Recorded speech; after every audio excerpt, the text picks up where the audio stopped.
Hello everyone, today we are preparing rigatoni alla Gricia, another staple of Roman cuisine.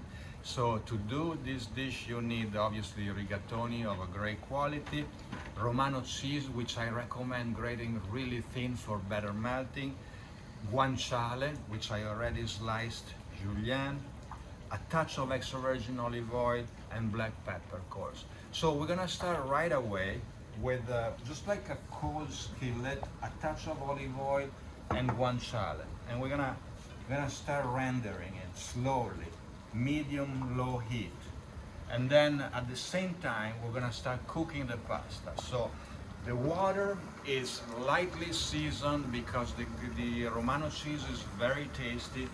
You're gonna start the pasta. You don't want too much water because you need a higher starch concentration into the water, so don't use a huge amount of water to cook this pasta. So guanciale is perfectly rendered. I'm gonna place it on the side and leave the fat in the skillet. I want to keep the guanciale nice and crispy for the dish. And then put the guanciale on the side and have the skillet off the fire. My pasta is still undercooked but close to getting al dente texture, so I'm taking some of the cooking water, which is really nice and rich of starch, and I put it inside the skillet like that, and place it back on the fire, kind of reducing, and all the good flavor of the guanciale is right there. So now my pasta is still slightly undercooked, but okay to drain at this point. I remind you that in Rome they really love their pasta nice and firm.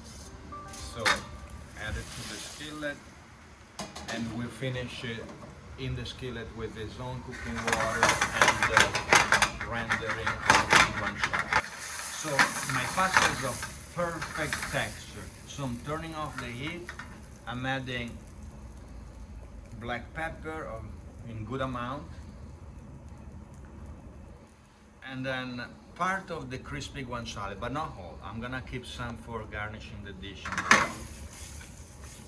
Mix it in. This way the heat is a little bit released, because every time you add any cheese to your pasta dish, you want the temperature to go a little bit under the boiling point so that the protein of the cheese doesn't curdle and it melts nice and evenly. So let's add a little more pasta water. To create a nice emulsion, you always need the starch, the water, and the cheese melting into it. So now let's stir in some of the cheese, a little more pasta water,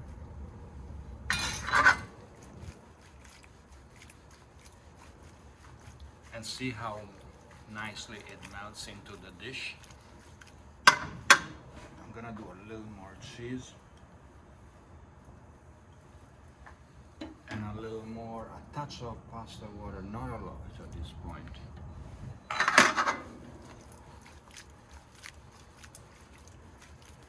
And this is just the perfect texture, creamy, without really adding any cream or butter to the dish.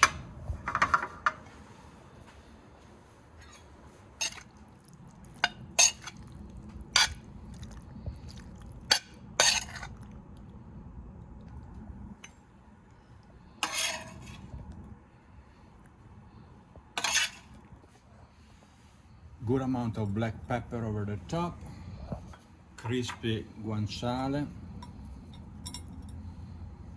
and Romano cheese.